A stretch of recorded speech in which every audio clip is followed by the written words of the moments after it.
क्या बताते हैं? धर्मदास ये जग बोराना, कोई न जाने वो पद निर्वाण। निर्वाण माने मोक्ष, वो पूर्ण मोक्ष मार्ग कोई नहीं जानता। ये सभी संसार भ्रमित है। इस अधूरे ज्ञान को सुनकर ये शास्त्र साधना करके अपना जीवन व्यर्थ कर रहे हैं। यही कारण मैं कथा पसारा, जग से कहिए वो राम न्यारा। यही ज्ञान जग जीव सुनावो, हो सब जीवों का भरम नसावो। अब मैं तुमसे कहूँ चिताई, त्रिदेवन की उत्पत्ति भाई। कुछ संक्षेप कहूँ गहुराई, सब संशय तुम्हारे मिट जाई। भरम गए जग वेद पुराणा, आदि राम का भेद न जाना। राम राम सब जगत बखाने, आदि राम कोई बिरला जाने। ओहे आदि राम, आदि पुरुष परमेश्वर मूल वाले। ओहे ऊपर को जड़ आदि पुरुष परमेश्वर, नीचे को तीनों गुण रूपी रजगुण ब्रह्मा सदगुण विष्णु तम गुण शिवजी रूपी शाखा वाले इस उल्टे लटके संसार रूपी वृक्ष को अविनाशी कहते हैं। और इसके विषय में जो संत सर्वभाग सर्वांग सहित जो ज्ञान रखता है कि तना कौन है, जड़ किसे कहते हैं, इस संसार की जड़ कौन है, तना कौन है, डार कौन है और शाखा क्या है, इसके विषय में जो जानता है स वेदवित। गीता जी के अध्याय नंबर 4 के श्लोक 32, 33 और 34 में जो निर्णायक ज्ञान है उसमें लिखा है कि जो पहले मैं बता चुका हूँ पहले श्लोकों में, चौथे अध्याय के 26, 25, 26, 23, 28, 29 तक, 30, 31 तक, कोई ऐसे साधना करता है, कोई इसी से मोक्ष मानता है, कोई किसी से मोक्ष मानता है।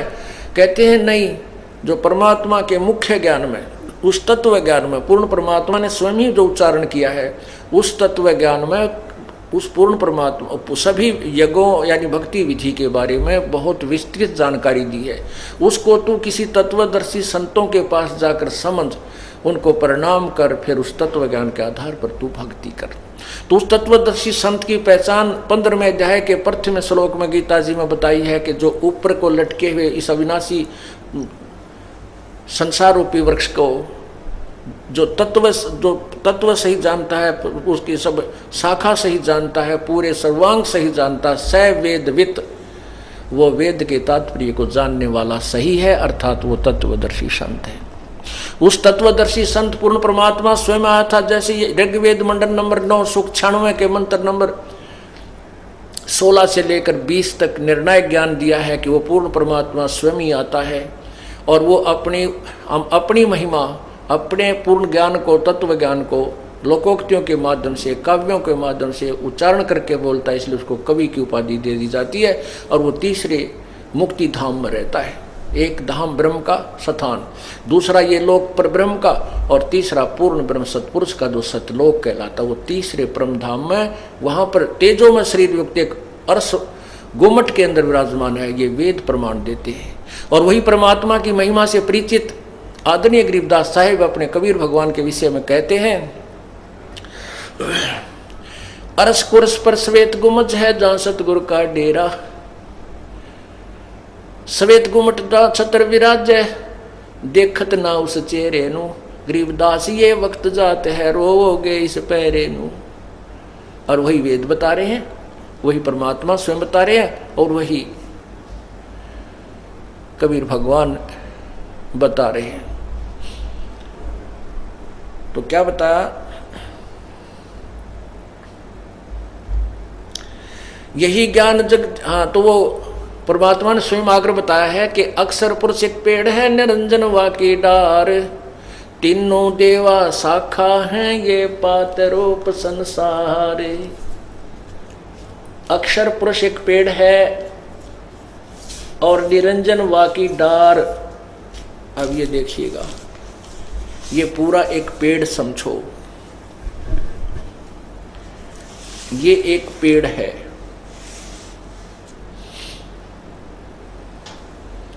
ये पूरा एक पेड़, संसार रूपी उल्टा लगता हुआ ये पेड़ समझो। जो पृथ्वी, जो जमीन से बाहर नजर आता है, ये एक वृक्ष है। जमीन से बाहर तना इस तने का एक डार, इस डार के फिर 3 शाखा। परमात्मा ने बताया कि अक्षर पुरुष एक पेड़ है, जो क्योंकि जमीन से बाहर नजर आता है वही हमें पेड़ नजर आता है, उसको पेड़ वृक्ष बोलते हैं।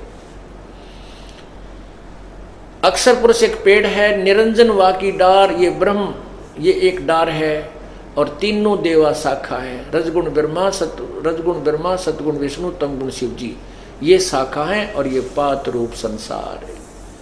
और ये मूल कौन है? आदि पुरुष परमेश्वर मूल वाले, यानी संसार रूपी वृक्ष के 15वें अध्याय का प्रथम श्लोक बता रहा है कि आदि पुरुष परमेश्वर मूल वाले, यानी आदि पुरुष परमेश्वर पूर्ण परमात्मा तो संसार रूपी वृक्ष की मूल है, जड़ है, जिससे सबको सुविधा प्राप्त होती है, क्योंकि जड़ से ही, मूल से ही पूरे वृक्ष को आहार प्राप्त होता है। इसी के विषय में उस परमात्मा कबीर जी ने स्वयं बताया है कि अक्षर पुरुष एक पेड़ है, निरंजन वा की डार, और तीनों देवा शाखा है, ये पात रूप संसार। तो इसलिए सिद्ध हो गया गीता जी के 15वें अध्याय के प्रथम मंत्र अनुसार कि वो तत्वदर्शी संत भी कबीर परमात्मा ही थे, वो स्वयं ही आकर प्रकट होते हैं, उन्होंने ये ज्ञान दिया था, और वही ज्ञान उन्हीं परमात्मा का दिया हुआ ये दास आपके सामने केवल प्रमाणित कर रहा है कि ये तत्व ज्ञान पहले भी था, आज नया नहीं है। अब क्या बताया कि 15वें अध्याय के 16 और 17 श्लोक में क्या लिखा है कि इस संसार में दो परमात्मा प्रसिद्ध हैं, एक ब्रह्म पर ब्रह्म इस पृथ्वी लोक में, और इन दोनों ही परमात्माओं के, दोनों भगवानों के स्थूल शरीर ये नाशवान हैं, और जीवात्मा जितने प्राणी हैं ये भी नाशवान हैं, लेकिन जीवात्मा नहीं मरती। लेकिन 15वें अध्याय के 17वें श्लोक में जो स्पष्ट किया है कि वो उत्तम पुरुष है तू अन्य परमात्मा इति उद्धारते, ये लोक त्रयम अविश्य विभर्ति अवैश्वर है। जो उत्तम पुरुष इच्छर पुरुष यानी ब्रह्म से, अक्षर पुरुष इस पर ब्रह्म से भी कोई और है, वो अन्य उत्तम पुरुष है तू अन्य, उसी को परमात्मा कहा जाता है, और वही तीनों लोकों में प्रवेश करके सबका धारण पोषण करता है, वो अविनाशी परमात्मा है। अब यही ये परमात्मा ने सिद्ध किया है। ये देखिएगा गीता जी अध्याय नंबर गीता जी ये इसका अध्याय नंबर आपको 15 और श्लोक नंबर प्रथम और ये 16-17 स्पष्ट करते हैं। यह है पंचदशो अध्याय।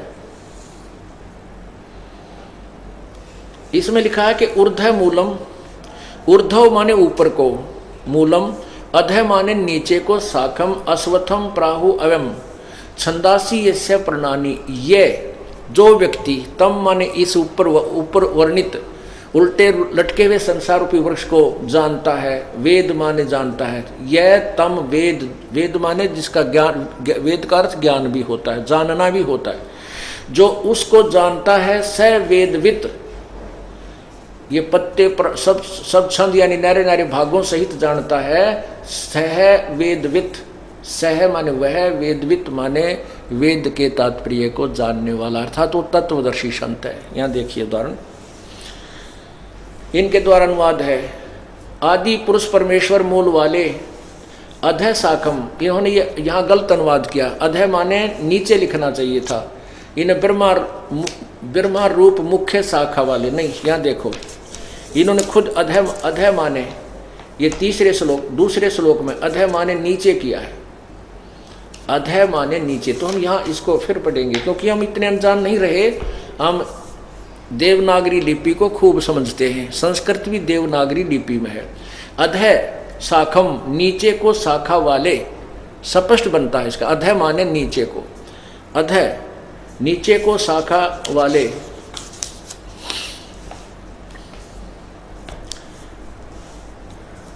ये विषय भोग हम इसको यही देखना चाहते हैं, केवल इसको प्रमाणित करेंगे हम। आदि पुरुष परमेश्वर मूल वाले, अधः शाखम नीचे को शाखा वाले, और यहाँ देखो संसार रूपी पीपल के वृक्ष को, संसार रूपी पीपल के वृक्ष को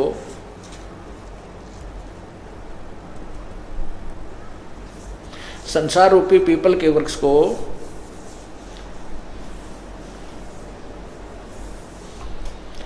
संसार रूपी पीपल के वृक्ष को अविनाशी कहते हैं और छंदासी, इन्होंने छंदासी का अर्थ वेद किया, जिसके पत्ते कहे गए। अच्छा यहाँ देखो, उस संसार रूपी वृक्ष को जो पुरुष, जो व्यक्ति मूल सहित यानी जड़ से लेकर पत्तों समेत तत्व से जानता है, स वेद, जो तत्व से जानता है, स वेदवित, स वेदवित, वह वेद के तात्पर्य को जानने वाला है, अर्थात वो तत्वदर्शी संत समझना।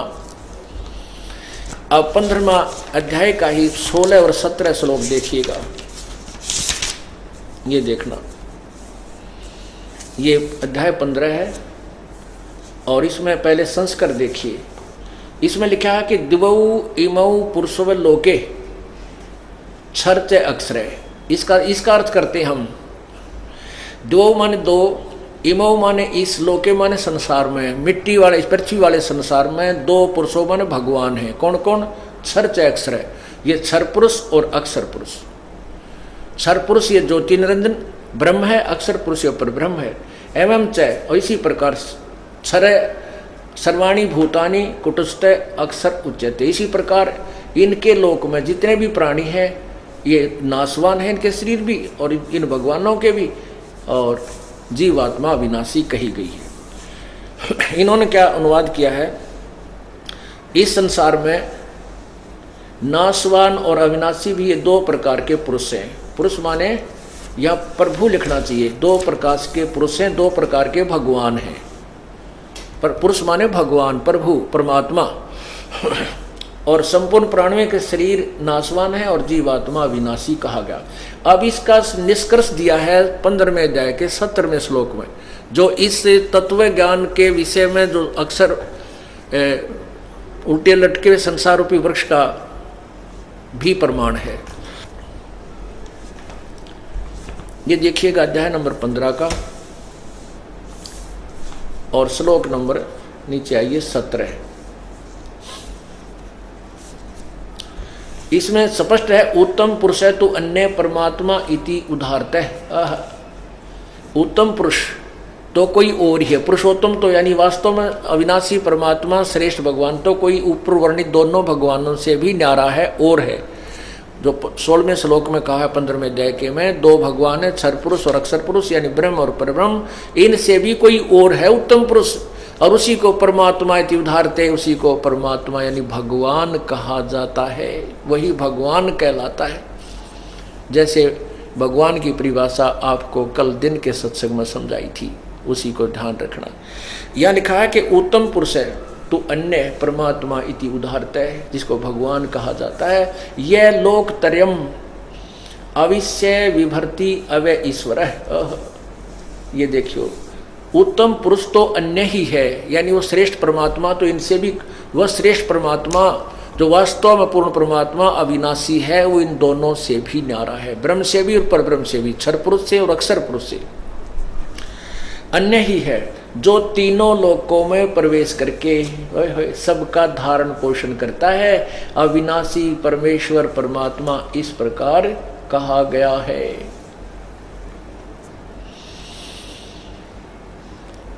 अब आपको स्पष्ट हुआ कि पूर्ण परमात्मा आदि पुरुष परमेश्वर मूल वाले, देखिएगा ये आदि पुरुष परमेश्वर, ये जड़ तो पूर्ण परमात्मा है, ये पूर्ण ब्रह्म सतपुरुष कबीर साहिब है, ये मूल है इस वृक्ष की, और ये अक्षर पुरुष ये तना है, और ये क्षर पुरुष अर्थात ये ब्रह्म ये इसकी एक डार है, और तीनों गुण रजगुण ब्रह्मा, सतगुण विष्णु, तम गुण शिव जी ये पात है, ये तीनों शाखा हैं, और हम यहाँ आगे पात रूप संसार। अक्षर पुरुष एक पेड़ है, निरंजन वा की डार, और तीनों देवा शाखा हैं, ये पात रूप संसार है। ये परमात्मा ने ये तत्वज्ञान ये 15वां अध्याय पहले ही सुना रखा था गीता जी का अपने अमृतवाणी में, सब वेद में।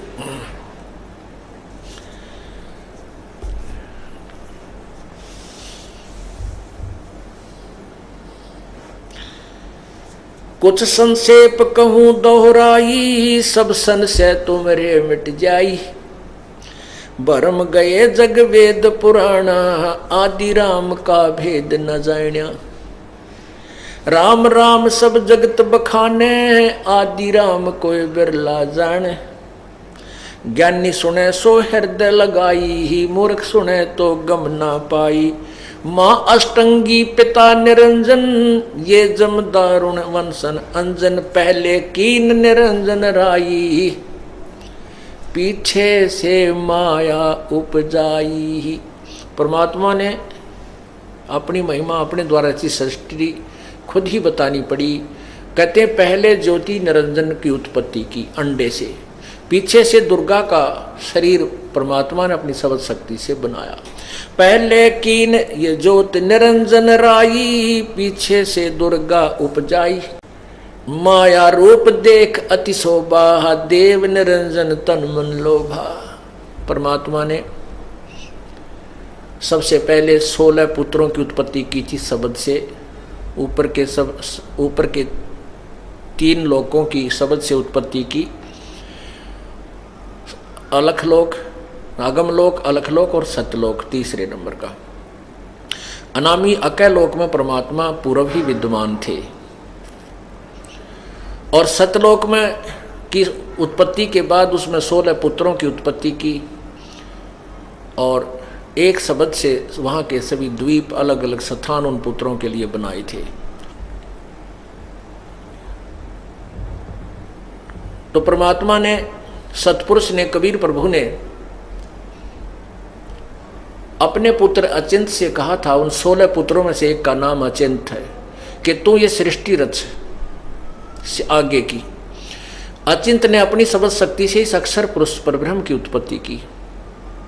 अक्षर पुरुष वहाँ सतलोक में बने मान सरोवर, एक अमृत सरोवर के अंदर जाकर के आनंद मगन हो गया, नहाने लगा, स्नान करने लगा और उसी में निंद्रा आ गई, क्योंकि वहाँ श्वासों से शरीर नहीं है।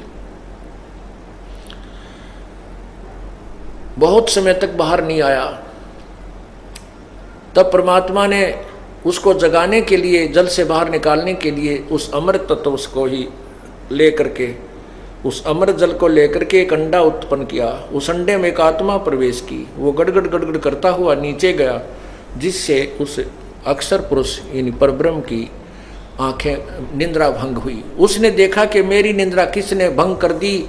जैसे कोई अधूरी नींद जागता है तो उसमें थोड़ा सा दुख होता है, महसूस करता है, वो क्रोध होता है, कोप होता है। तो उस कोप से अक्षर पुरुष ने, ज्योति निरंजन ने अपनी दृष्टि से देखा तो वो अंडा 2 भाग हो गया। उस कोप से वो पक के बाहर फट गया। उसमें से ये ब्रह्म निकला, क्षर पुरुष निकला, ज्योति निरंजन निकला। परमात्मा ने आकाशवाणी की कि तुम दोनों बाहर आओ। अक्षर पुरुष तो निंद्रा में था, तुझे जगाने के लिए ये सब लीला करनी पड़ी। और दोनों तुम जाकर के अचिंत के लोक में, एक ही लोक में 3 रहो। तो वहाँ ये अकेले 3 एक लोक में रहने, एक द्वीप में रहने लगे, सतलोक में बने हुए अलग स्थान में ही एक, जैसे अलग अलग बन जाते हैं पृथ्वी के ऊपर गांव नगर बने हैं, ऐसे। तो कुछ दिनों के बाद इस ज्योति निरंजन क्षर पुरुष के मन में खरपतवार उत्पन्न हुआ कि अन्य सब मेरे भाई एक एक द्वीप में अलग भिन्न भिन्न रह रहे हैं और मैं अकेला एक द्वीप में, हम एक द्वीप में 3 रह रहे हैं। मैंने, ये हमारे लिए थोड़ा स्थान है, मैं अलग से स्थान प्राप्त करूंगा, तप से राज मिलता है। 70 युग तक तप किया इसने एक पैर पर खड़ा होकर। तो जब इसने एक पैर पर खड़ा होकर के तप किया तो हम सभी आत्मा जो आज काल के जाल में परेशान हो रहे हैं, दुख उठा रहे हैं, ये इसको देखकर प्रसन्न हो गए। इसकी इस हठ योग को एक पैर पे खड़ा होकर के तप कर रहा था, हम इसकी महिमा गा रहे थे, क्या कमाल कर दिया, देख कितने दिन हो गए, ओहो ये तो बिल्कुल कमाल कर रहा है।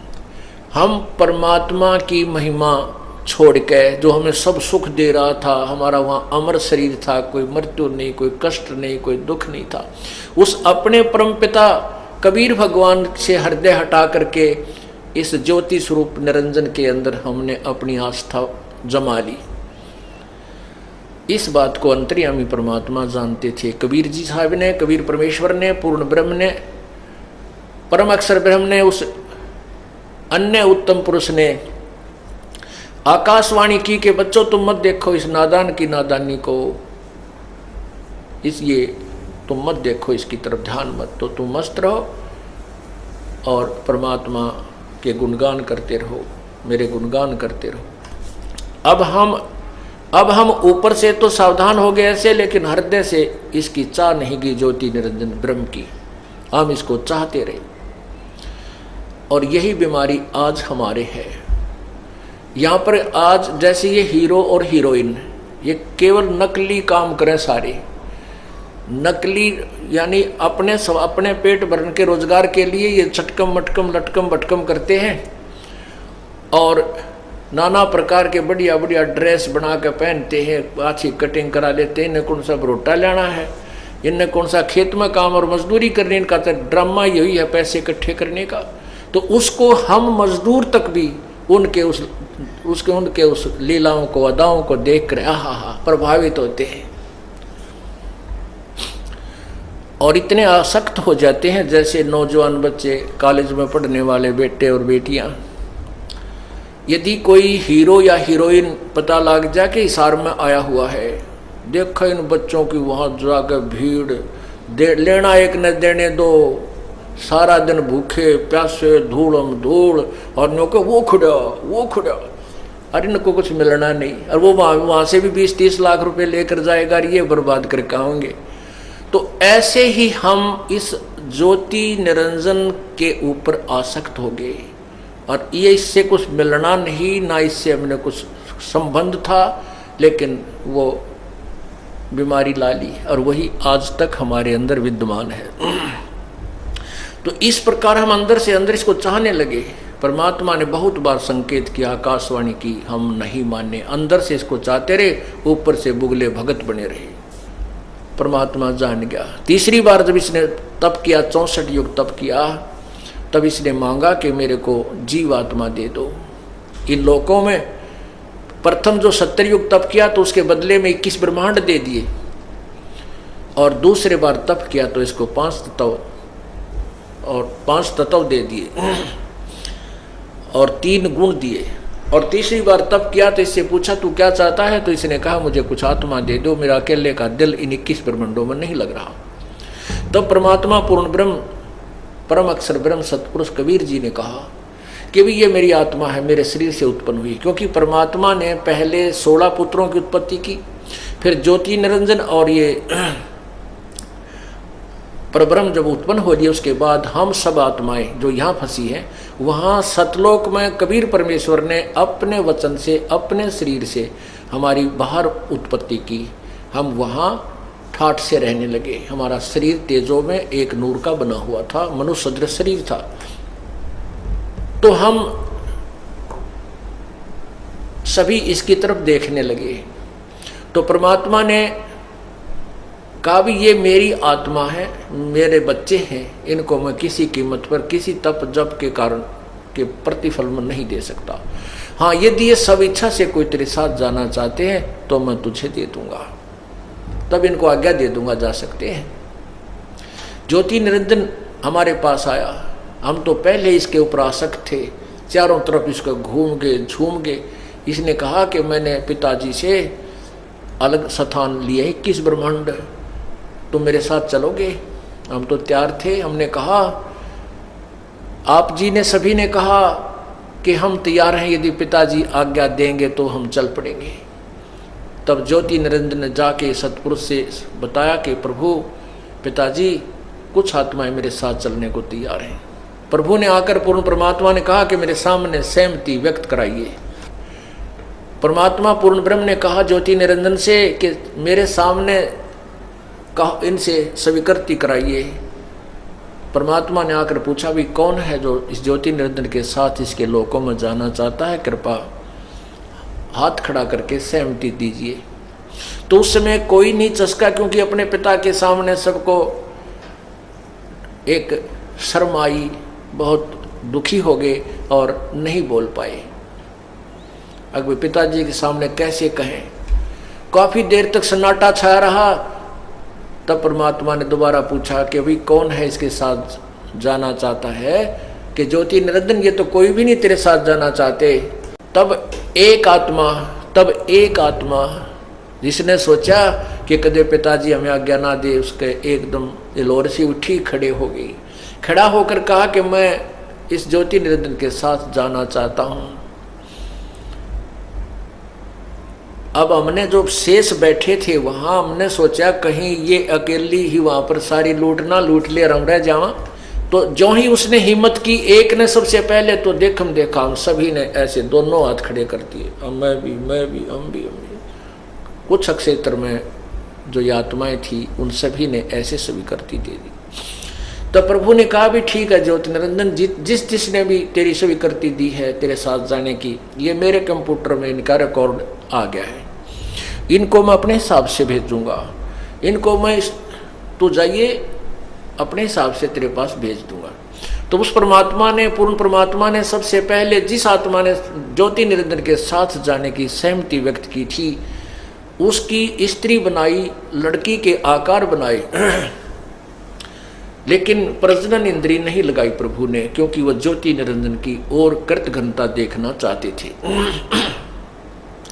बाकी सब अंग लगा दिए, सतन वगैरह सब स्त्री वाले बना दिए, और उसके अंदर उसका नाम अष्टंगी प्रकृति देवी दुर्गा आदि माया भी कहते हैं। आदि माया प्रकृति उसका नाम हुआ। उसके अंदर हम सभी को बीज रूप में परमात्मा ने प्रवेश कर दिया और उसको कहा कि बेटी मैंने तेरे को सबल शक्ति दे दी है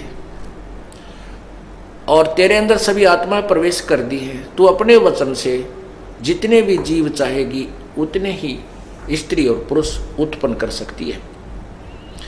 अपने पुत्र सहजदास को बुलाया और कहा बेटा अपनी बहन को ज्योति निरंजन के पास छोड़कर आ और उसको बता देना कि मैंने, पिताजी ने इस बहन के शरीर में वो सभी आत्मा प्रवेश कर दी हैं और जितने भी आत्मा तू कहेगा, जितने भी शरीर, ये उन सब के शरीर अपने वचन से उत्पन्न कर देगी। इतना कहकर के सहजदास उस अपनी बहन को लेकर के ज्योति निरंजन के पास गया और कहा कि ले, पिताजी ने ये प्रकृति देवी तेरे पास भेजी है, इसके अंदर सभी वो आत्मा है जिन्होंने तेरे साथ रहने की स्वीकृति दी थी और पिताजी ने इसको सबल शक्ति दी है, जितने जीव तू चाहेगा ये वचन से बना दिया करेगी, उत्पन्न कर देगी। अब वहां इसको छोड़ के लड़की को सहजदास वापस आ गया अपने द्वीप में। अब वहाँ यहाँ से ये बीमारी शुरू होती है जो आजकल हम देख रहे हैं, जगह जगह बहन बेटियों के साथ बलात् होते हैं। तो यहाँ से काल यो मन जो है ये सब के अंदर विद्यमान है। इस काल मन निरूपी काल ने वहाँ ये घर गाला था। जब अकेली लड़की युवती लड़की को देख करके इसके मन में दोष आ गया और इसने उस लड़की के साथ दुर्व्यवहार करना चाहा। लड़की भी इसके अवभाव को समझ गई और अपनी इज्जत की रक्षा के लिए इसको नाना प्रकार से समझाया। कहा ज्योति निरंजन तू और मैं एक पिता की संतान हैं। तू पहले अंडे से उन्हीं के वचन से उत्पन्न हुआ और बाद में हम सब आत्मा भी उसी परमात्मा से उत्पन्न हुई हैं और हम दोनों बहन भाई हैं। और बहन भाई का ये सृष्टि क्रम अच्छा नहीं लगता, ये महापाप का भागी हो जाएगा। मेरे पास पिता की दी हुई सबल शक्ति है, मैं वचन से प्राणी उत्पन्न कर दूंगी। लेकिन ज्योति निरंजन के अंदर विषय वासना इतनी समागी, इतना रजोगुण प्रभावित हो गया कि उस पर वो नहीं रुक सका और उसने जबरदस्ती करनी चाहिए। तो लड़की ने सूक्ष्म रूप बनाया और उसके मुंह से, ज्यों ही उसने मुंह खोला हुआ था बदतमीजी करने के लिए, उसके मुख के माध्यम से पेट में चली गई, छोटा रूप बना के। वहां से आवाज लगाई, पिताजी मेरी रक्षा करो, मेरी इज्जत बचाओ। तब परमात्मा जान के, पता था मालिक को कि अब पता चलेगा इनको, इस काल के साथ प्रसन्न होकर गए हैं, बिरानमाटी करेगा इनकी, पता था दाता को, पर नहीं माने हम। अब दुख बहुत आता है, अपना बेटा बेटी अपनी इच्छा के अनुसार अगर किसी अनाड़ी के साथ ब्याह शादी करने की चेष्टा करती है तो माता पिता मना भी बहुत करते हैं, लेकिन वो अनजान बालक नहीं मानता है, फिर वो उसको इतना परेशान करता है, फिर वो माता पिता भी रोते हैं और बेटी भी रोती है। ये दास सर्विस किया करता था, जेई की नौकरी करता था। एक जगह सड़क पर कार्य चल रहा था, उसके साथ साथ हमारा भी एक कार्य था, अलग महकमा था काडा का। तो वहाँ एक वृक्ष के नीचे बैठी एक जवान लड़की 2 बच्चों के लिए है बुरी तरह रो रही और टोकरी मजदूरी का काम करती थी। वहाँ वृक्ष के नीचे दोपहर के समय विश्राम करते समय बहुत बुरी तरह रो रही थी। हमने पूछा, बहन क्या बात है, क्या दुख है, क्यों रो रही है? वो B&R का भी जेई था और हम भी नहर महकमे का भी वहीं इकट्ठे खड़े थे। तो उस लड़की ने बताया कि बताऊं जी, मेरे साथ बहुत बुरी बन गई। मैं बहुत अच्छे घर की लड़की थी और जो जिसके साथ मैंने अपनी स्वेच्छा से शादी की है, ये हमारे ही घर में मजदूर था, नौकर था, और मैंने इसके साथ अपने माता पिता सबके विरुद्ध जो है आज्ञा का उल्लंघन करके इसके साथ मैंने संबंध स्थापित कर लिए। माता पिता ने बहुत मना किया, नहीं माने, हम घर से भाग गए। और आज मैं इतनी दुखी हूँ कि वो शराब पीता है, मैं कमाती हूँ, और शराब पी कर आता है, आती जो पैसा होता मेरे से ले लेता। कई बार हम और बच्चे भूखे सो जाते हैं। अब मैं उन दिनों को याद कर रोती हूँ। मेरे माता पिता ने बहुत मना किया था, लेकिन मैं दुष्ट नहीं मानी। तो पुण्यात्मा, वही हालत अब दुर्गा के साथ हो रहा है। अब दुर्गा को और हम सबको मना किया था प्रभु ने कि तुम छोड़ दो, इस नादान की तरफ आसक्त मत हो, लेकिन हम नहीं माने थे। लेकिन माता पिता फिर भी अपने बच्चे को कितना ही बुरा हो जाए फिर भी संभालने की चेष्टा किया करते हैं। तो उस परम पिता को पता चला, आकाश उसने अंदर से पुकारा, तो प्रभु ने अपने ही पुत्र एक जोगजीत का रूप बनाया, वहाँ प्रगट हुए और कहा कि जोगजीत, आदेश सुन ले प्रभु का, आदेश सुन ले परमात्मा का, परम पिता का।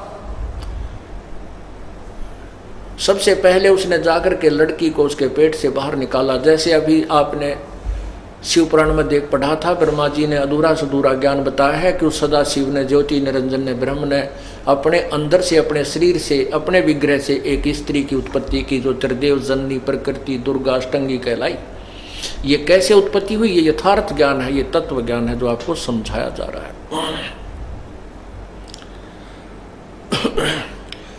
तो परमात्मा सहजदास जोगजीत रूप में परमात्मा ने पहले, सबसे पहले दुर्गा को उसको पेट से निकाला और फिर कहा कि ज्योति निरंजन, आदेश सुन ले, आज से तेरा नाम काल होगा। 1 लाख मानव शरीरधारी प्राणियों की गंध तू रोज खाया करेगा, 1.25 लाख उत्पत्ति करेगा। आज से तुझे यहाँ से देश निकाला दिया जाता है, तुम दोनों 21 ब्रह्मांड लेकर यहाँ से चले जाइए। अब ज्योति निरंजन ने बहुत प्रार्थना की, मेरे से गलती होगी, माफ़ कीजिए। परमात्मा बोले, अब तेरा जो दोष है माफ़ करने योग्य नहीं है, और न ही इस प्रकृति देवी का दोष माफ़ करने योग्य है। अब जाओ, पहले धक्के खाओ, वहाँ तुम खूब ये सारे तंग हो लेंगे, कुत्ते गधे सुअर बनकर, गंदी नाली के कीड़े बनकर। वहाँ जब कति बिरान मट्टी हो लेगी, जब आऊँगा तुम्हारे पास, जब पूछूंगा तुम कितने सुखी हो बेटा यहाँ पर, फिर ये ज्ञान सुनाऊंगा तुम कैसे फंसे, और तब तुम समझ सकोगे। लेकिन एक दयालु परमात्मा ने, जब हम इसके साथ आने लगे थे, ये विचार करना, जब हम इसकी तरफ आने लगे और बहुत आसक्ति हमारी इसमें होगी, तो परमात्मा ने एक बात कही थी कि बच्चों, ठीक है तुम अपने पैर पर कुहाड़ा मार रहे हो और इसके साथ जा रहे हो, परंतु इस सार नाम को याद रखना, इस सार शब्द को याद रखना। वो नाम बताया था प्रभु ने हमारे को, इसको मत भूलना, इसके द्वारा तुम मुझे याद करना, मैं तुम्हें वहाँ से छुटा लाऊंगा। अब काल भगवान ने सबसे पहले यहाँ आते ही वो सार नाम कति समाप्त कर दिया, वो सार ज्ञान ही नष्ट कर दिया कि कहीं इनको सार नाम याद ना रह जाए, और हमारे ऊपर ऐसा आवरण डाल दिया कि हमने 1 हफ्ता पहले की बात भी याद ना रहती, सतलोक की बातें याद कहाँ रहती। इस शरीर में, ऐसे शरीर में हमें बंद कर दिया। तो उसी समय ये तीनों, ये दोनों के दोनों 21 ब्रह्मांड समेत सतलोक से 16 शंख कोश की दूरी पर आकर के ये विमान इनका डट गया, किस ब्रह्मांड यहां रुक गया आके। उसके बाद इस काल ने दुर्गा के साथ फिर बदतमीजी की, फिर जोर जबरदस्ती करने लगा। दुर्गा ने कहा कि ज्योति निरंजन कुछ आंख खोल ले, पहले तो तू और मैं एक पिता की संतान भाई बहन है, अब मैं तेरे पेट से बाहर आई हूं, तेरी पुत्री होगी, कुछ तो शर्म कर ले, कहीं तो रोक अपनी इस गंदी नीत ने। पर नहीं मान्या।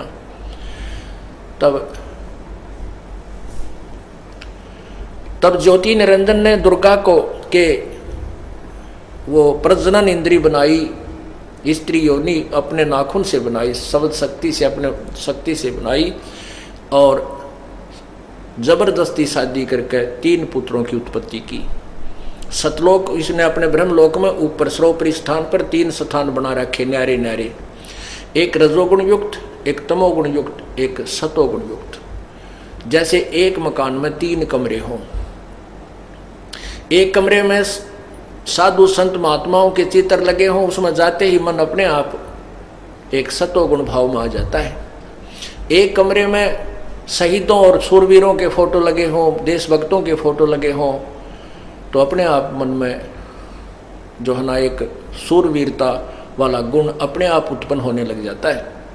और तीसरे में अश्लील फोटो लगे हों, तो वहाँ अश्लील फोटो जिस कमरे में लगे हैं उसमें जाते ही मन में वही गंदे विचार सब उत्पन्न होने लग जाते हैं। तो ऐसे ही इस काल भगवान ने ऊपर एक ब्रह्मांड को सर्वोपरि स्थान पर, ब्रह्मलोक के ऊपरले स्थान पर 3 स्थान गुप्त बना रखे हैं, एक रजोगुण प्रधान, एक तमोगुण प्रधान, एक सतोगुण प्रधान। जब ये दुर्गा और काल ज्योति निरंजन उस सतोगुण प्रधान रजोगुण प्रधान क्षेत्र में दोनों रहते हैं, उनका मन में वही एक ऐसी प्रेरणा सी बनी रहती है और वहाँ जो उनके द्वारा पुत्र उत्पन्न होता है वो रजोगुण बन जाता है, उसका नाम ब्रह्मा रखते हैं। और दूसरे स्थान सतोगुण है, उसमें जब ये दोनों रहते हैं वहाँ जो पुत्र उत्पन्न होता है इनसे, तो उसका नाम विष्णु रखते हैं। और तीसरे तमोगुण प्रधान क्षेत्र में जब ये दोनों से संतान उत्पन्न होता है उसका नाम ये शंकर शिव रखते हैं। और ये तीनों को फिर एक एक ड्यूटी रजगुण ब्रह्मा उत्पत्ति करे, सतगुण विष्णु सतिथि यानी सब मोह ममता पैदा करे और शिव सबका संहार करे, क्योंकि इसको 1 लाख प्राणी नित्य खाने पड़ते हैं। उसके लिए इसने सारा साजबाज जोड़ रखा है। फिर इस दुर्गा ने ही अपने 3 रूप धारण किए, एक सावित्री, एक लक्ष्मी और एक गौरी समुद्र में छुप गई। वहाँ से इनको संकेत किया कि जाओ तुम सागर मंथन करो, जो वस्तु मिले उसको अलग अलग पहचान करके लाना। इन्होंने सागर मंथन किया, 3 लड़कियां निकली, तीनों को अलग अलग पहचान करके लाए। पूछा पहले कौन सी निकली थी कि सावित्री, ये है, इसका नाम सावित्री रख दिया दुर्गा ने और ब्रह्मा से ब्याह कर दिया, उसकी शादी कर दी, विवाह कर दिया। दूसरी का नाम लक्ष्मी रखा, वो विष्णु से ब्याह दी। और तीसरी का नाम गौरी रखा, जो शंकर जी से ब्याह दी, उसको शादी कर दी। और इन तीनों से ही ये सब काल बलि का, ये काल भगवान की सृष्टि प्रारंभ होगी। पुण्यात्मा, इस दास ने ये नाम लिया ही लिया था। उस समय एक प्लाट की रजिस्ट्री कराने के लिए रोहतक तहसील में गया हुआ था और वहाँ एक नंबरदार था उसी रोहतक क्षेत्र का। वो खड़ा खड़ा एक दूसरे ने कह रहा था, वहाँ कोई बात चली थी कि ऐसे ऐसे एक लड़की एक ही गोत्र की और दूसरे गोत्र के लड़के के साथ वो चली गई, उन्हें शादी कर ली कोर्ट में। और ऐसे ऐसे बहुत बुरा हुआ, कोई यूँ कह रहा, कोई कुछ कह रहा। तो वो नंबरदार बूढ़ा सा आदमी था, 60-65 साल की उम्र का। नो बोला, भाई यह बात तो समझ में नहीं आ रही हमारे, या गो ताड़ी भाई बहन वाली तय। कहने लगे मेरे 3 शादी हो ली। एक तो पहले शादी हुई, वह पहले बच्चा हुआ था, वो बच्चा भी मर गया, वो औरत भी मर गई। और दूसरी की भी मृत्यु बीमारी से होगी, उसके एक संतान है। और तीसरी शादी और की मैंने जो वर्तमान में है। और तीनों बार मेरे फेरे कराए ब्राह्मण ने। और ब्राह्मण जी ने सबसे पहले श्लोक ये बोला था कि काश्यप गोत्रा काश्यप गोत्री, बाण भाई ताम स्वरूप बना दिए उसने। यो काश्यप गोत्रा और काश्यप गोत्री एक गोत्र के क्यों करो हम। इस तत्व ज्ञान से दास परिचित था, लेकिन उनको उस समय यह बताना उचित नहीं समझा, क्योंकि वो तो सारे फिर वो दूसरे ज्ञान से भरे हुए थे। तो मेरे वह बात समझ में आ गई रहे, सचमुच ये तो परमात्मा ने जो ज्ञान बताया उससे समझ में आती है। परमात्मा कहते हैं काश्यप गोत्रा काश्यप गोत्री पंडित शाखा लाया, और कोई तत्वेता ज्ञानी जाना यो बाण ब्याह घर लाया। कोई तत्वदर्शी संत ही जानता है कि बाण को ब्याह के घर लाया था। और इस आप किसी भी फेरे में देख लियो, सबसे पहले ये पंडित ने बोलेंगे काश्यप गोत्रा काश्यप गोत्री, फिर और उठ पटांग बिराना के बोलिया करें। तो पहला श्लोक है इनका यो। तो कहते हैं भाई काश्यप गोत्रा काश्यप गोत्री पंडित शाखा लाया, और कोई तत्वेता ज्ञानी जाने यो बाण ब्याह घर लाया। अब परमात्मा की ये आगे जो लाइन है, पंक्तियां हैं, अब समझ में आएंगी आपके। क्या बताते हैं? पहले माँ अष्टंगी पिता निरंजन, ये जम दारुण वंशन अंजन। पहले कीन निरंजन राई, ही पीछे से माया उपजाई। पहले ज्योति निरंजन को अंडे से उत्पन्न किया और पीछे दुर्गा की का शरीर बनाया परमात्मा ने अपनी शब्द शक्ति से। और फिर दुर्गा के रूप को देख करके, सुंदरता को देख कर ये काल उसके ऊपर वशीभूत हो गया, और उसके साथ इसने बलात्कार करके ये 3 पुत्र उत्पन्न किए। क्या कहते हैं? पहले कीन निरंजन राई, पीछे से माया उपजाई। माया रूप देख अति शोभा, देव निरंजन तन मन लोभा। इसके ऊपर ही आसक्त हो गया। काम देव धर राय सताए, देवी को तुरंत धर खाए। काम देव धर्म राय, इस ज्योति निरंजन को धर्म राय भी बोलते हैं। इसने वचन किया था कि मैं धर्म का राज करूंगा, इसलिए इसको धर्म राय कहने लगे। कहते हैं विषय वासना वश होकर के ये ज्योति निरंजन कामदेव धर्मराय सताए, देवी को तुरंत दरखाए। पेट से देवी करी पुकारा, हे साहेब मेरा करो उबारा। टेर सुनीता हम तब वहां आए, अष्टंगी के बंद छुड़वाए। सतलोक में कीना दुराचारी, काल निरंजन दीना निकारी। माया समेत दिया भगाई, 16 शंख दौर कोस दूरी पर आई। अष्टंगी और काल अब दोई, ही बंद कर्म से गए विगोई। धर्मराय को हिकमत कीना, नखरे खासे भग कर लीना। धर्मराय कीने भोग विलासा, माया को रही तब आशा। 3 पुत्र अष्टंगी जाए, ब्रह्मा विष्णु शिव नाम धराए। ओए होए, आज से 550-600 वर्ष पहले बोलिया हुआ वो अमृत ज्ञान जो सब पुराणों और वेदों से मेल खाता है, कबीर परमेश्वर की सिंपल लैंग्वेज उस अमर वाणी में, साधारण भाषा में उस अमर वाणी में आपको पढ़कर सुना रहा हूँ। इससे ये सिद्ध हो रहा है कि पूर्ण परमात्मा पूर्ण ज्ञानी थे, तत्व ज्ञानी थे और पूर्ण भगवान थे। वो वेदों और गीता के यथार्थ ज्ञाता थे और पुराणों के भी वो यथार्थ ज्ञाता थे। और ये नकली केवल संस्कृत जानने वाले ऋषि महर्षि पंडित लोग ये कति ज्ञानहीन अज्ञानी थे। इनको ये वेद और पुराण समझ में नहीं आई, इसलिए सब संसार को भ्रमित कर दिया। दंत कथा सुना सुना कर इनको यथार्थ ज्ञान से बहुत दूर पहुंचा दिया। कहते हैं धर्मराय कीने भोग विलासा, इन्होंने सृष्टि कर्म किया तब माया को रही तब आशा। यो गर्भवती हुई दुर्गा, 3 पुत्र अष्टंगी जाए, ब्रह्मा विष्णु शिव नाम धराए। 3 देव विस्तार चलावे, इनमें यो जग धोखा खाए। ये तीनों देवता इस काल के विस्तार को चला रहे हैं और इन्हीं की पूजा पर इन्हीं मासिक होकर ये सभी पुण्यात्मा, ये भक्तात्मा धोखा खा रहे हैं, ये काल के जाल में रह जाते। इसी का प्रमाण गीता जी के अध्याय नंबर 14 श्लोक नंबर 3 से लेकर 5 में है। इसमें गीता ज्ञान दाता ब्रह्म ज्योति निरंजन कहता है कि मैं ब्रह्म तो इस पूरे सब का पिता हूँ और ये प्रकृति दुर्गा मेरी पत्नी है और मैं इसके पेट में बीज स्थापित करता हूँ जिससे सब जीवों की उत्पत्ति होती है। और इस प्रकृति से उत्पत्ति तीनों गुण, रजगुण ब्रह्मा, सतगुण विष्णु, तम गुण शिव जी, इस प्राणी को कर्मों के बंधन में बांध कर रखते, ये मोक्ष नहीं होने देते। यही परमात्मा कह रहे हैं, तीन देव विस्तार चलावे, इनमें यो जग धोखा खाए। पुरुष गम कोय को कैसे कोई पावे है, यो जो काल निरंजन जग भरमावे है।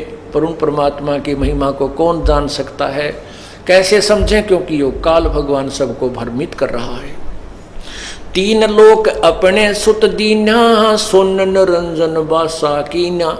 तीन लोग अपने बेटा तीन देकर और स्वयं ये गुप्त रहता ऊपर 21 में प्रत्येक ब्रह्मांड के ऊपर सबसे ऊपर ब्रह्मलोक बना रखा है। ब्रह्मलोक के भी ऊपर ले कॉर्नर में ये गुप्त रहता, वहां ब्रह्मा विष्णु महेश भी नहीं जा सकते। तीन लोक कौन कौन से? स्वर्गलोक, ये धरती, ये मृतलोक कहलाता है, और नीचे पाताल लोक। तीन लोक अपने सुत दीना, सुन निरंजन वासा लीना।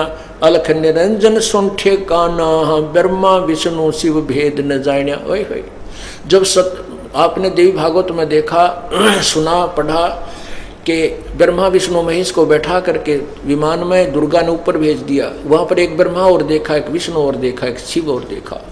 ये कहते हमें तो पता नहीं वो कौन ब्रह्मा है और कौन विष्णु है, कौन शिव है। उसके बाद ये नहीं जा सकते। वो तो उन्होंने अपनी शक्ति से इनका भ्रम निवारण करने के लिए, कहीं तुम अपने आप को सर्वोपरि ना मान बैठो, तुमसे ऊपर और भी शक्ति है, फिर वापस लाकर छोड़ दिया था। अब ये स्वयं नहीं जा सकते वहां पर, किसी भी साधना से ब्रह्मा विष्णु महेश उस ब्रह्मलोक के उस स्थान तक नहीं पहुंच सकते। तो क्या बताते हैं? तीन अलख निरंजन सुन ठिकाना, ब्रह्मा विष्णु शिव भेद न जान्या। तीन देव सो उनको ध्यावे हैं, निरंजन का वो पार न पावे। तीनों देवता इस ज्योति निरंजन का ध्यान लगाते हैं, हठ योग से तप करते हैं, पर इसको भी नहीं समझ सके क्योंकि तत्व ज्ञान इनके पास नहीं है। अलख निरंजन बड़ा बटपारा, तीन लोक जीव कीन आहारा। ये ज्योति निरंजन बड़ा बटपारा ठग है और तीन लोक के जीवों को खा रहा है, इनको पता भी नहीं चलने देता। ब्रह्मा विष्णु शिव नहीं बचाए, सकल खाए पुन धून उड़ाए। तिनके सुत हैं तीनों देवा, ये अंधर जीव करत हैं सेवा। ओए होए, क्या बताते हैं कि ब्रह्मा विष्णु महेश को भी ये काल खाता है। 7 ब्रह्मा की मृत्यु के उपरांत एक विष्णु की मृत्यु होती है, 7 विष्णु की मृत्यु के उपरांत एक शिव की मृत्यु होती है। इस प्रकार इन ब्रह्मा विष्णु महेश जो वर्तमान में यहाँ के मालिक बने हुए हैं, 3 लोक के, एक एक विभाग के, ये भी मृत्यु को प्राप्त होंगे, इनको अभी आहार करेगा। होय होय, और नई आत्माओं को इनके स्थान पर बैठा देगा जो पुण्य आत्मा होंगी। तो यहाँ कहते हैं ब्रह्मा विष्णु शिव नहीं बचाए और ये भी खाए, इनकी धूल उड़ाए, सकल धूल उड़ाए। और कहते इस काल के बेटे ये तीनों देवता ब्रह्मा विष्णु महेश और ये मूर्ख लोग इनकी पूजा करते हैं। ये तो परमात्मा की वाणी कह रही है। तिनके सुत हैं तीनों देवा, अंधे जीव करत है सेवा। ये ज्ञानहीन, ज्ञान आंखों से वंचित अंधे इन्हीं की पूजा करते हैं, तीनों गुणों की, रजगुण ब्रह्मा, सदगुण विष्णु, तमगुण शिव जी। परम पुरुष काहू नहीं चीन्या, काल पाए सभी गैलीन्या।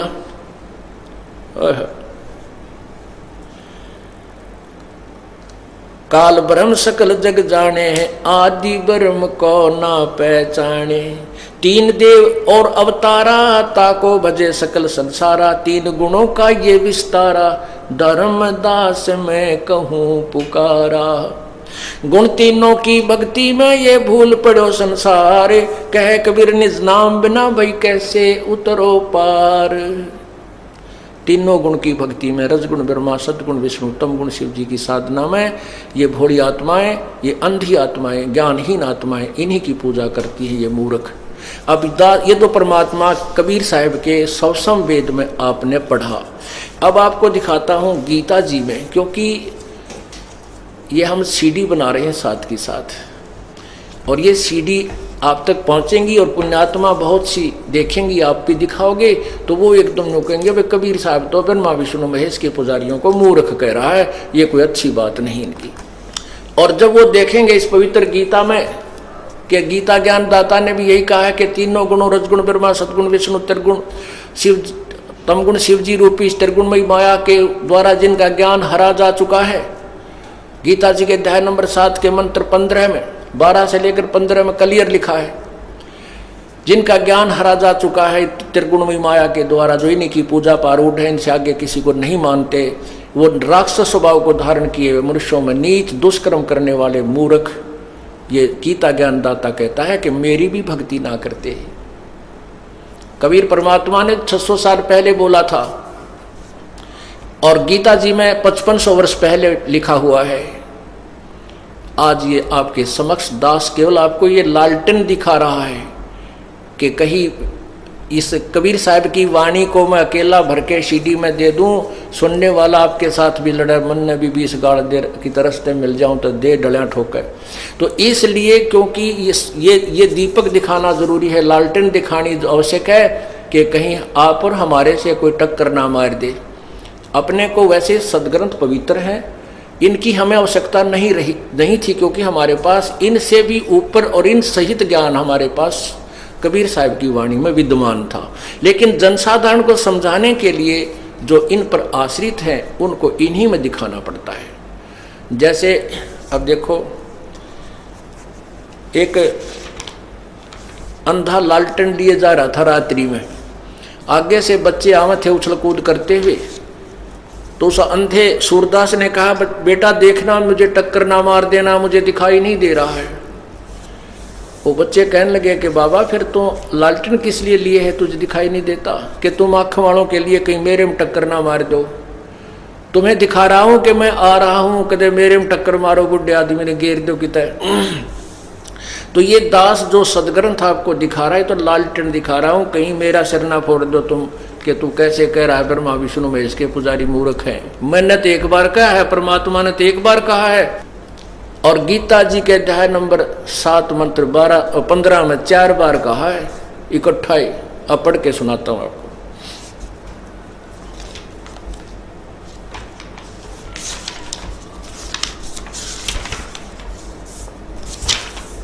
ये देखिएगा पवित्र गीता जी अध्याय नंबर 7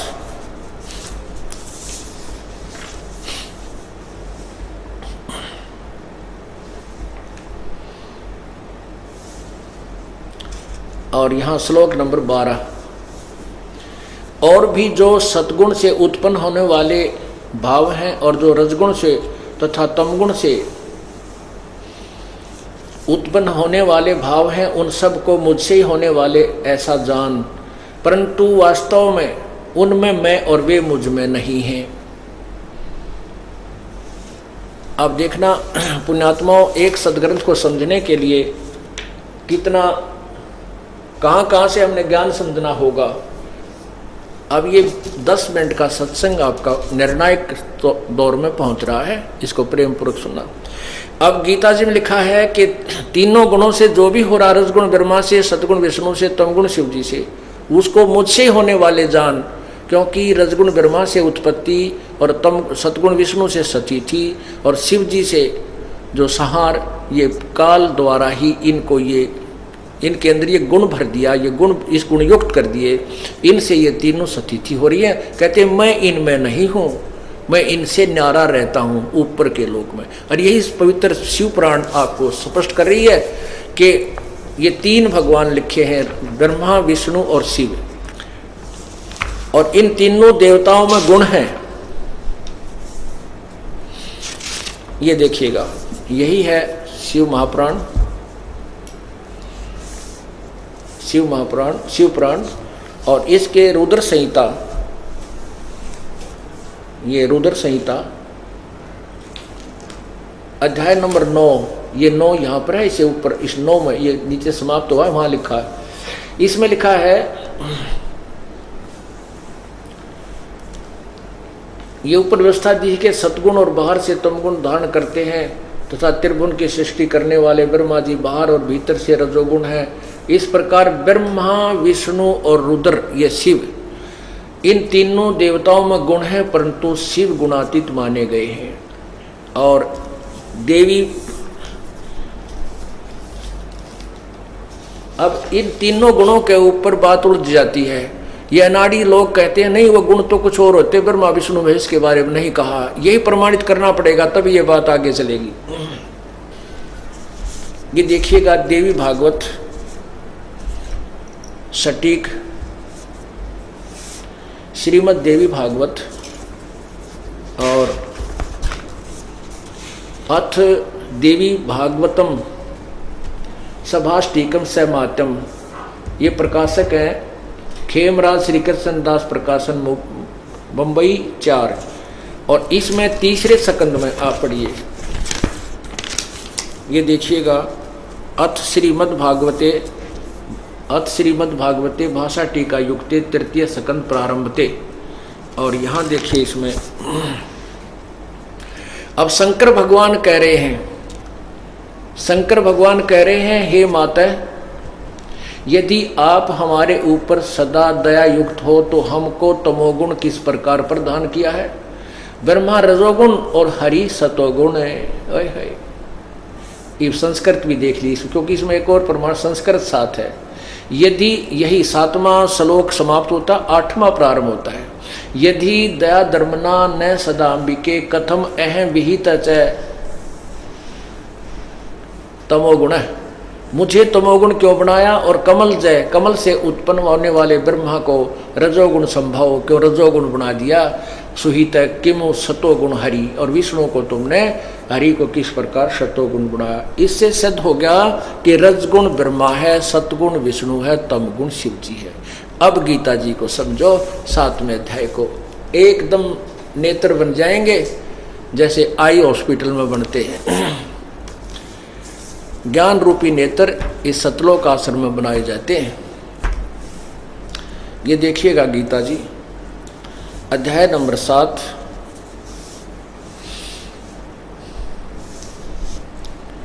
अभी आपने 12वां श्लोक सुना और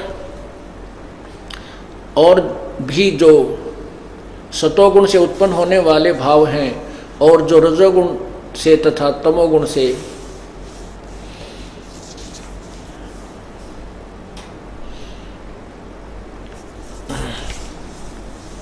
होने वाले भाव हैं उन सब को मुझसे ही होने वाले ऐसा जान। फिर देखो यहां से और भी जो सतोगुण से उत्पन्न होने वाले भाव हैं और जो रजोगुण से उत्पन्न तथा तमोगुण से उत्पन्न होने वाले भाव हैं उन सब को तो मुझसे ही होने वाले ऐसे जान, परंतु उनमें मैं और वे मुझ में नहीं हैं। अभी आपने यही पवित्र शिवपुराण में पढ़ा कि वो ज्योति निरंजन कहते, उसमें लिखा है कि इस प्रकार तीनों देवताओं में गुण है, रजगुण ब्रह्मा, सतगुण विष्णु, तमगुण शिव जी, और वो शिव इनसे न्यारा है, यानी वो सदाशिव काल रूपी ब्रह्म इनसे भिन्न है। और इसमें ये खुद कह रहा है कि इन तीनों से जो कुछ भी हो रहा है इनका मुख्य कारण मैं ही हूँ। रजगुण ब्रह्मा से जीवों की उत्पत्ति, विष्णु जी से सती थी और शिव जी से संहार, इनका मुख्य कारण मैं ही हूं, लेकिन मैं इनमें नहीं हूं, मैं इनसे अलग हूं। अब देखना 13वां श्लोक बता रहा है,